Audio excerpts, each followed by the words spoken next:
Bom dia, eu sou a Gica do Reset Graça. Estou lendo com vocês o livro A Revolução da Graça, do pastor Joseph Prince. Hoje, iniciando o capítulo 9, Liberte-se do Medo. O medo é algo que nos aprisiona e destrói. Ele o paralisa e o impede de alcançar o propósito incrível para o qual Deus destinou a você.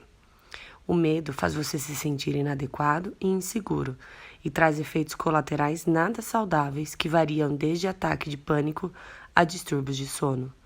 O medo é irracional, é uma condição espiritual. Essa é a razão pela qual você não consegue dissipá-lo usando a razão. Você não pode simplesmente dizer a alguém que está lutando contra o medo e é dominado por ataques de pânico para deixar de ter medo. Uma condição espiritual não pode ser remediada naturalmente. O medo só pode ser erradicado por um encontro pessoal com a pessoa de Jesus. A palavra de Deus nos diz: no amor não existe medo. Antes, o perfeito amor lança fora o medo. Ora, o medo produz tormento. Logo, aquele que teme não é aperfeiçoado no amor. 1 João 4,18. Amado, se o que acabo de descrever sobre o medo lhe soa familiar, quero que saiba que não é vontade do Pai Celestial que você viva atormentado pelo medo. Não há medo no amor de Deus. Seu perfeito amor lança fora todos os medos. Não sei se você já experimentou o amor de Deus, mas meu desejo é que hoje você tenha uma revelação do seu amor por você de uma maneira profunda e pessoal. É à medida que esse amor inundar o seu coração, oro para que todo medo que o mantém cativo seja expulso para sempre de sua vida. João 3,16 nos diz: porque Deus amou o mundo de tal maneira que deu seu Filho unigênito para que todo nele crê não pereça, mas tenha vida eterna. Oh, como esse versículo é claro a afirmar que Deus o ama. E se soubesse o quanto Deus estima e valoriza seu Filho amado, você teria um vislumbre do quanto Ele ama você, porque Deus abriu mão do seu Filho por você. É por isso que prego e escrevo sobre o Evangelho da Graça. O Evangelho da Graça se resume a revelar o perfeito amor de Deus, um amor cujo comprimento e profundidade e altura foram demonstrados na cruz. Um amor que entregou o Filho de Deus como sacrifício. Um amor que levou os seus pecados e os meus, a fim de que possamos receber sua vida eterna e viver livre de qualquer cativeiro. Você conhece a verdadeira natureza de Deus? A maneira como vemos Deus é importante, porque uma percepção errada dele pode resultar em uma vida de medo e cativeiro. Muitas pessoas têm uma impressão errada de Deus porque por gerações ele foi retratado como alguém cheio de cobranças e que facilmente se ira. As pessoas o fizeram parecer duro, irado, insensível e cheio de condenação, alguém que estava apenas esperando que o homem tropeçasse. Essas imagens de Deus fazem com que muitos cristãos sinceros tenham medo de que Deus não é saudável. E quando acredita que Deus está contra eles e que está determinado a puni-los, serem libertos dos seus pecados, vícios, ansiedades e medos parece impossível. Meu amigo, se lhe foi apresentado um Deus cheio de julgamento e ira por toda a sua vida, deixe que a Bíblia revele sua verdadeira natureza. Deus é amor. 1 João 4:8.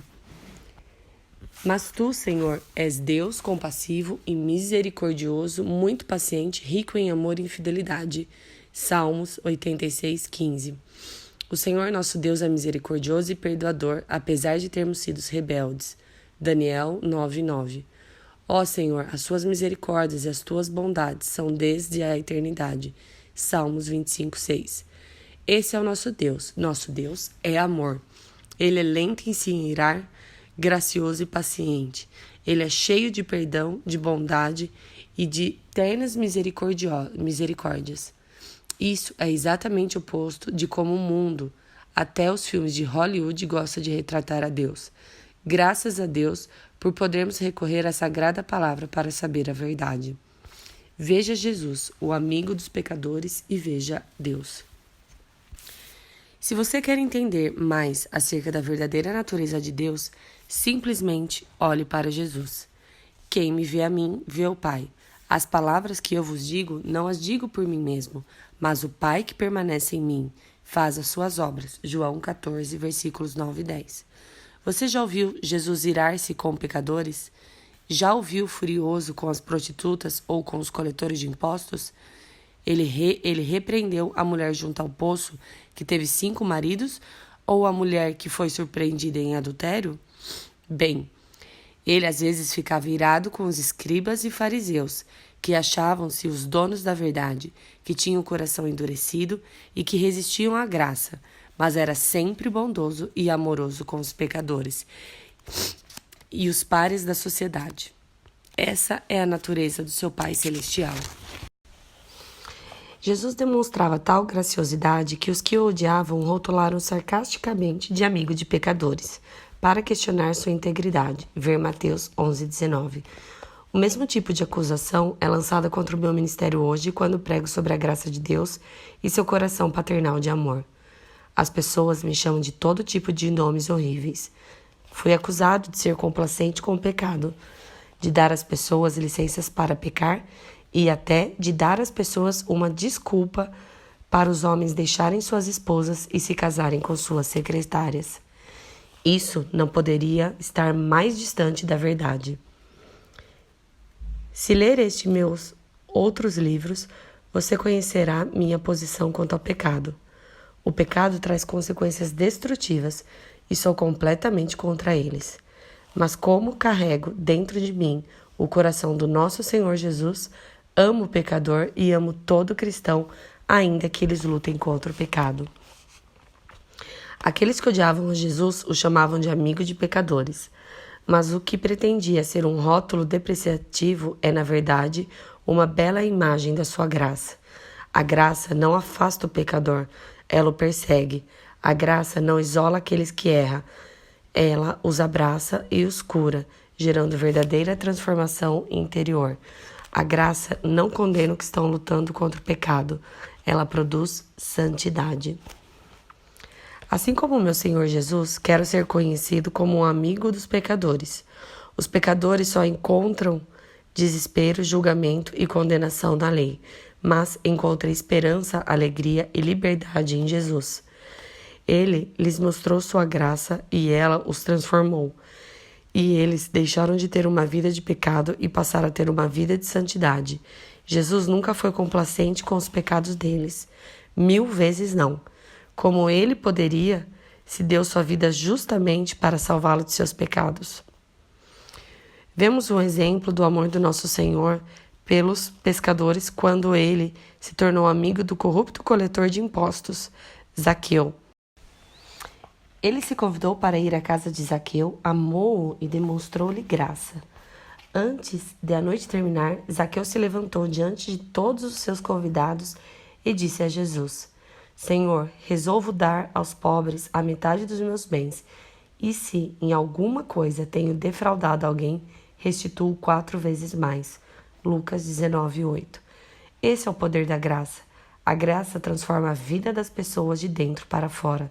Jesus não deu a Zaqueu nenhum mandamento, nenhuma condenação, nenhuma lei. Apenas graça, graça e mais graça. E o coração de Zaqueu foi transformado para sempre. A graça produz a verdadeira santidade. Como o medo e a tristeza entram? No capítulo anterior a essa história, lemos sobre um jovem governante rico que foi a Jesus dizendo: Bom mestre, que farei para lhe dar a vida eterna? Lucas 18:18. Agora ouça atentamente como Jesus respondeu: Por que me chamas bom? Ninguém é bom senão um, que é Deus. Lucas 18:19. Jesus sabia que aquele jovem rico não o via como Deus, mas apenas como um mestre. O mesmo acontece no mundo em que vivemos hoje. Existem muitas pessoas que veem Jesus como um grande homem, um grande filósofo e uma grande figura histórica, mas não o veem como o Senhor, o Salvador. Infelizmente, também existem cristãos que são salvos, lavados pelo sangue de Jesus, justificados pela fé, mas que agora se relacionam com Jesus apenas como um mestre e não como seu Salvador. Eles acreditam que depois de terem sido salvos pela graça, precisam ser justificados por suas obras através do cumprimento dos 10 mandamentos. Eles se esquecem de que maneira como Deus nos torna justos aos seus olhos é realizada no começo ao fim pela fé. Romanos 1,17. Quando nascemos de novo em Cristo, somos justificados pela fé. Até o dia em que virmos, continuaremos a ser justificados pela fé e não pelas nossas obras. Nossa justificação é de fé em fé e não de fé em obras. A boa notícia é que aqueles que são justificados pela fé produzirão boas obras e darão frutos de santidade. E você não apenas os verá obedecendo os mandamentos de Deus inconscientemente, como também os verá se sentindo muito mais realizado externamente por causa da motivação interna. Entretanto, para aqueles que, assim como o jovem rico, pensam que pode ser justificado pelas obras e podem fazer alguma coisa para herdar a vida eterna, nosso Jesus citará a lei, fazendo com que fiquem sem argumento. Jesus disse ao jovem rico: conhece o mandamento: não adulterarás, não matarás, não roubarás, não darás falso testemunho, honra teu pai e tua mãe? O jovem rico respondeu, talvez com um sorriso forçado: todas essas coisas tenho observado desde a juventude. Ao ouvir isso, Jesus disse: ainda te falta uma coisa. Vende tudo o que tem e distribui aos pobres, e terás um tesouro no céu. Depois vem e segue-me. Quando o jovem rico ouviu isso, ele se afastou entristecido. Ver Lucas 18, do 20 ao 23. Quando você vier ao Senhor para ser justificado pelas suas obras, Ele lhe apontará a lei. Não importa o quão perfeitamente você pense que cumpriu os 10 mandamentos, como o jovem rico, você estará em falta em alguma coisa. Para o jovem rico, era na área de dinheiro. O primeiro mandamento é: não terá outros deuses diante de mim. Êxodo 23, 20, versículo 3. Porém, o dinheiro era o Deus dele, e ele foi embora entristecido quando o Senhor lhe pediu que vendesse tudo o que tinha. Amado, ninguém pode atender às exigências da lei a ser justificado. Podemos ser justificados unicamente pela fé no sangue do Cordeiro. Se você não estiver ancorado nessa verdade e a sua consciência não for lavada pelo sangue do Cordeiro, você viverá sempre com medo. A lei exige, a graça dá. Creio que o Senhor colocou estas duas histórias lado a lado, uma em Lucas 18 e outra em Lucas 19, para nos ajudar a entender que podemos ser justificados unicamente pela fé e não pelas nossas obras. A justificação pela fé produz esperança, paz, alegria e um coração voltado para Jesus que resulta em bons frutos. Tentar ser justificado pelas obras produz medo, ansiedade e incapacidade de produzir frutos que permaneçam. Quando o jovem rico procurou Jesus, querendo ser justificado por suas obras, o Senhor deu a ele a lei e ele partiu entristecido. Não há relato que diga que ele tenha dado sequer uma moeda aos pobres. Mas veja o que aconteceu quando Jesus convidou para ir à casa de Zaqueu. Nenhum mandamento foi dado àquele homem, apenas a mais pura graça. E isso resultou em Zaqueu dar a metade de sua fortuna aos pobres e assumir um compromisso público de devolver 4 vezes mais a todos a quem havia roubado. A lei exige, a graça dá. A lei exige, e isso resulta em medo, culpa e tristeza. A graça dá, e isso produz generosidade, santidade e transformação interior. Agora, diga-me, qual evangelho devemos pregar? A justificação pelas obras através da lei ou a justificação pela fé através do poder da graça de Deus? Infelizmente, porque muitos foram ensinados e creem, como o jovem rico, que podem ser justificados diante de Deus somente por suas obras, eles acabam tendo temor de decepcionar a Deus. Acabam tendo uma expectativa negativa da punição e do juízo de Deus por conta do medo. Tudo de ruim que acontece com eles reforça esse mesmo. Mesmo quando as coisas estão indo bem, eles têm medo de perder as bênçãos de Deus ou a proteção dele por causa de um erro que possa ter cometido. O resultado? insegurança, pavor, ansiedade e todo tipo de medos se tornam companheiros constantes que roubam deles tanto a alegria de viver quanto a capacidade de viver a vida com ousadia e confiança. A boa nova de que não há condenação em Cristo. Meu amigo, se isso descreve, se você tem vivido no abismo do medo por toda a vida, é hora de sua libertação. Você pode começar essa jornada rumo à liberdade hoje. Infelizmente, porque muitos foram ensinados e creem, como jovem rico, que podem ser justificados diante de Deus somente por suas obras, eles acabam tendo o temor de decepcionar a Deus. Acabam tendo uma expectativa negativa da punição e do juízo de Deus por causa do medo. Tudo de ruim que acontece com eles reforça esse medo. Mesmo quando as coisas estão indo bem, eles têm medo de perder as bênçãos de Deus ou a proteção dele por causa de um erro que possam ter cometido. O resultado? Insegurança, pavor, ansiedade e todo tipo de medos se tornaram companheiros constantes que roubam deles tanto a alegria de viver quanto a capacidade de viver a vida com ousadia e confiança. A boa nova de que não há condenação em Cristo. Meu amigo, se isso descreve, se você tem vivido no abismo do medo por toda a vida, é hora de sua libertação. Você pode começar essa jornada rumo à liberdade hoje, crendo que o coração de Deus está repleto de amor, graça e misericórdia para com você. Ouça as batidas do coração do seu Pai. Porquanto Deus enviou o seu Filho ao mundo, não para que julgasse o mundo, mas para que o mundo fosse salvo por ele. Quem nele crê não é julgado. João 3, 17 e 18. Você crê em Jesus? Não há condenação para qualquer pessoa que clame pelo nome de Jesus. Todos os que clamam por ele e creem nele não são condenados, mas salvos. Esta é a boa nova do Evangelho. Infelizmente, essa boa nova de que não há condenação da parte de Deus não está sendo proclamada para todos ouvirem. Muitos cristãos ainda estão vivendo debaixo de jugo pesado de condenação e do medo, porque ouvem a aliança mosaica sendo proclamada e se colocam debaixo dos 10 mandamentos. Veja como o apóstolo Paulo descreve os 10 mandamentos em 2 Coríntios 3, de 7 a 9.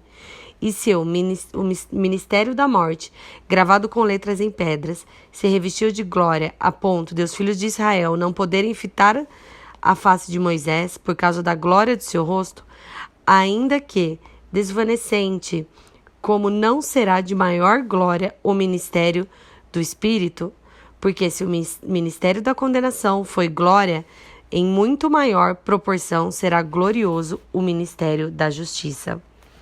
Ninguém pode argumentar que Paulo estava falando aqui somente sobre as leis cerimoniais, como a matança de animais para sacrifício, e não sobre os 10 mandamentos, porque somente os 10 mandamentos foram gravados com letras em pedras, escritos pelo dedo do próprio Deus. E Paulo os chama de o ministério da morte e ministério da condenação. Paulo então compara os 10 mandamentos à nova aliança da graça, descrevendo a última como o ministério do Espírito e o ministério da justiça. Você pode ver a distinção clara que Deus faz na sua palavra? Os 10 mandamentos ministram morte e condenação, ao passo que o Evangelho da Graça ministra o Espírito da liberdade e o dom da justiça de Deus. Qual é o problema real? Agora, por favor, entenda isso. Os 10 mandamentos são gloriosos. O problema nunca foi os 10 mandamentos ou a lei perfeita de Deus. O problema sempre foi a capacidade do homem imperfeito de cumprir a lei perfeita de Deus. Com base nos termos da aliança mosaica, se cumprisse a lei de Deus, você era abençoado. Mas se você não fizesse, era amaldiçoado, era condenado e tinha uma sentença de morte sobre a sua cabeça. O fato é que, mesmo debaixo da velha aliança, nenhum homem era capaz de cumprir a lei perfeitamente. Desde o começo da lei, Deus fez uma provisão de sacrifícios de animais para que a maldição, a condenação e a sentença de morte do homem pudessem ser transferidas para o touro ou o cordeiro do sacrifício. Isso é uma imagem de quê? É uma imagem de Jesus na cruz. Quando João Batista viu Jesus às margens do rio de Jordão, ele disse: Eis o Cordeiro de Deus que tira o pecado do mundo. João 1,29. De modo que, mesmo na lei, vemos que a única esperança do homem de estar justificado aos olhos de Deus de uma vez por todas é Cristo. O livro de Hebreus explica isso lindamente. Ora, visto que a lei tem sombra dos bens vindouros, não há imagem real das coisas, nunca jamais pode tornar perfeito os ofertantes com os mesmos sacrifícios que, ano após ano, perpetuamente eles oferecem. Doutra sorte, não teriam cessado de ser oferecidos, porquanto os que prestam culto, tendo sido purificados uma vez por todos, não mais teriam consciência de pecados? Entretanto, nesses sacrifícios faz-se recordação de pecados todos os anos, porque é impossível que o sangue de touro ou de bodes remova os pecados. Hebreus, capítulo 10, de 1 a 4. Meu caro leitor, o que não pode ser realizado pelo sangue de touros e de bodes foi realizado perfeitamente pelo sangue de Jesus Cristo. Em Cristo fomos purificados de uma vez por todas. A maldição, a culpa, a condenação e a punição por todos os pecados foram plenamente supridos na cruz. Em Cristo, não estamos mais debaixo do ministério da condenação, mas debaixo do glorioso ministério da justiça. O quanto você é livre. O livro de Hebreus continua explicando. Ele cancela a primeira aliança a fim de colocar em vigor a segunda, pois a vontade de Deus foi que fôssemos santificados pelo sacrifício do corpo de Jesus Cristo, de uma vez por todas para sempre. Hebreus, capítulo 10, de 9 a 10. Nosso Jesus veio não para abolir a lei, mas para cumpri-la. Ver Mateus 5,17. A lei foi cumprida perfeitamente na cruz quando ele clamou, está consumado. Ver João 19,30. Ele atendeu às exigências da primeira aliança, que é a aliança mosaica dos 10 mandamentos, a fim de colocar a segunda, que é a nova aliança da graça de Deus, em vigor. Estamos na era da graça de Deus. É por isso que pregamos o Evangelho da Graça. Meu amigo, a cruz de Jesus fez toda a diferença. Você não precisa mais viver em condenação e medo debaixo da velha aliança da lei. Você agora está debaixo da nova aliança da graça, na qual você é totalmente perdoado e justificado, tornando-se justo pelo sangue de Jesus para reinar em vida. Quando você entende que é justificado pela fé e não pelas suas obras na nova aliança da graça de Deus, algo libertador acontece. Você se torna livre do ministério da condenação e da morte que ele ministra. Culpa, insegurança, pavor, ansiedades e todo tipo de medos debilitantes. A condenação rouba de você a paz em seu coração e a alegria do seu relacionamento com o Pai. Ela rouba de você a fé e a confiança no seu amor e na sua capacidade de salvá-lo. Mas quando sabe e crê que não está debaixo do ministério da condenação, mas debaixo do ministério da justiça, você pode comparecer livremente diante do seu Pai e levar cada preocupação do seu coração a Ele. Você não sentirá um medo constante de que seus erros façam com que Ele o castigue ou retenha suas bênçãos e sua proteção de você, porque você sabe que Jesus levou o castigo que era destinado a você sobre si mesmo na cruz. Caro leitor, enquanto lê essas palavras, talvez você saiba exatamente o que é lutar contra o medo todos os dias. Talvez você tenha sido atormentado pelo medo de ser incapaz de lidar com certas mudanças ao seu redor.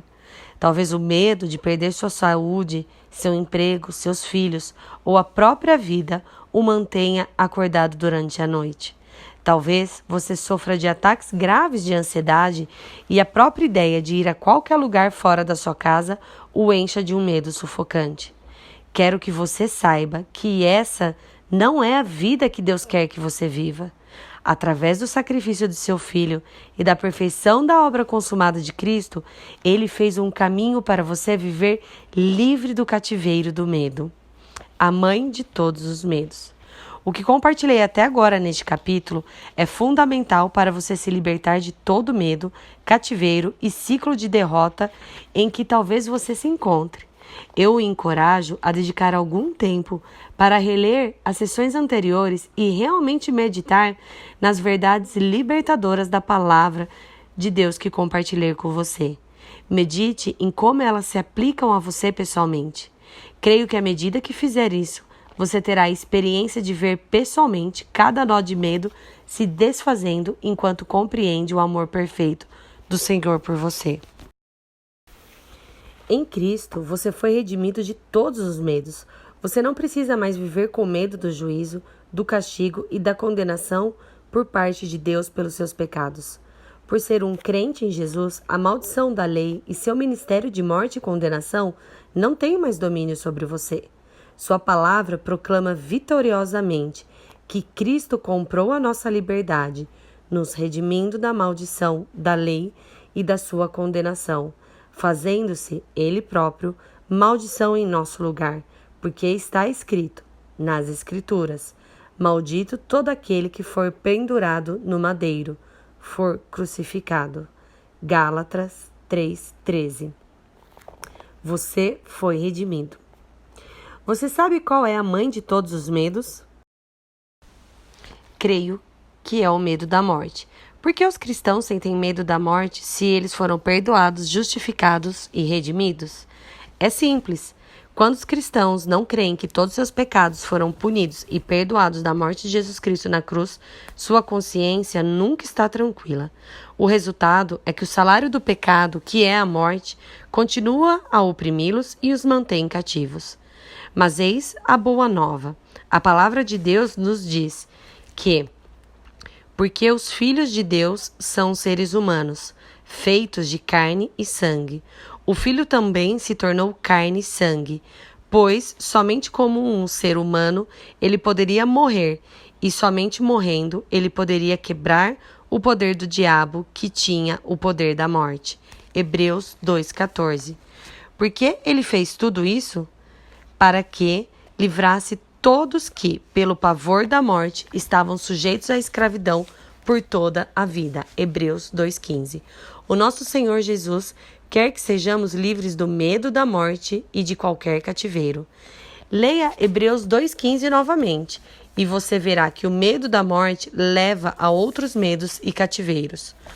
Todos que, pelo pavor da morte, estavam sujeitos à escravidão por toda a vida. As pessoas que temem a morte automaticamente temem ficar doentes, então elas se preocupam com a saúde o tempo todo. Cada pequeno sintoma lhes gera ansiedade e fazem com que elas vivam indo de um médico para o outro. Muitas vezes, o medo da morte é a raiz do medo que as pessoas têm de viajar de avião, de dirigir ou de simplesmente de ir a um shopping, porque elas imaginam as piores coisas podem lhe acontecer. Para algumas pessoas, o medo da morte é tão severo que ele interfere na vida diária. Ele consome seus pensamentos e afeta negativamente as decisões que elas tomam. Se isso descreve você, eu o encorajo a dedicar tempo para ancorar na verdade desses 2 versículos. Saiba, sem sombra de dúvidas, que Jesus, através da sua morte na cruz, libertou você do medo da morte e também de todo o cativeiro onde você se encontra agora. Hebreus 2,15 nos mostra claramente que no instante em que o medo da morte é removido do seu coração, seu cativeiro é removido. A suscetibilidade de se tornar alguém cativo é removida. Aleluia! Jesus morreu na cruz para libertar você. Quanto mais você estiver firmado nessa verdade, mais experimentará da vida abundante que ele veio para lhe dar, encontrando finalmente a libertação do medo. Deixe-me encorajar você com o testemunho de Úrsula. Essa preciosa irmã da África do Sul encontrou libertação de todos os seus medos, inclusive do medo da morte, quando simplesmente começou a entender a verdadeira natureza de Deus e teve uma revelação pessoal do seu amor e da sua obra consumada. Eis a história dela. Cresci tendo medo de morrer. Lembro-me de sentir ansiosa por causa do medo de morrer ainda jovem, que sofria com pesadelos terríveis desde os 6 anos de idade. Eu queria confiar em Deus e ser liberta, mas não conseguia me relacionar com Ele ou confiar nele. Por causa das incertezas que tinha, decidi criar uma casa perfeita e completamente segura onde eu pudesse morar, trabalhar e finalmente criar uma família em paz e em segurança. Entretanto, assim que me tornei esposa e mãe, passei a achar cada vez mais estressante manter meus entes queridos em segurança. Tenho 3 meninos que adoram aventuras e me sentia cada vez mais fora do controle quando me deparava com a imprevisibilidade da vida. Comecei a me isolar cada vez mais. Presa por muros criados pelas minhas expectativas irreais e pelo medo de expor minhas vulnerabilidades ao julgamento impiedoso de outros, comecei a sofrer com tonturas, bem como sensações de desmaio e me sentia confusa.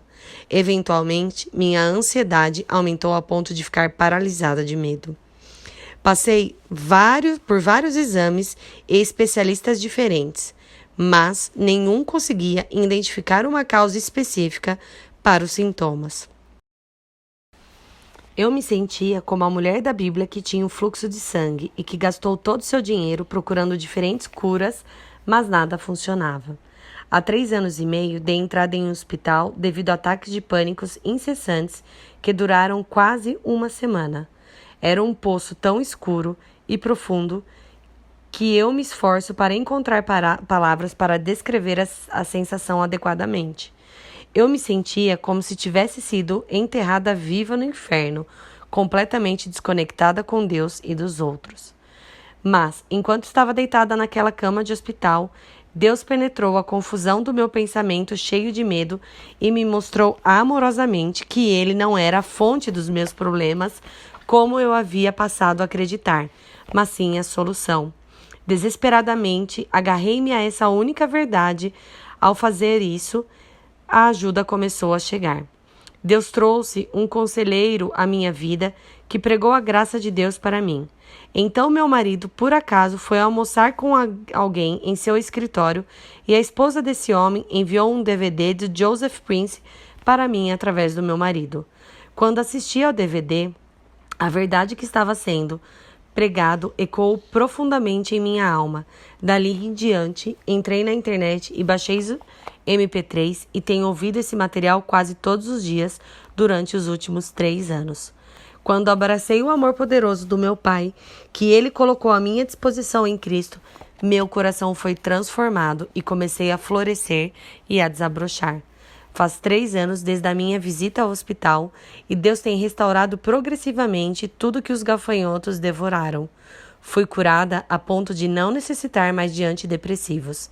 Em vez disso, desfruto em minha vida de uma intimidade com Deus, com a minha família e com os meus amigos que eu jamais poderia ter imaginado antes. Jesus penetrou em todas as áreas escuras da minha vida para estar comigo, ser seu amigo e me aquecer com sua presença.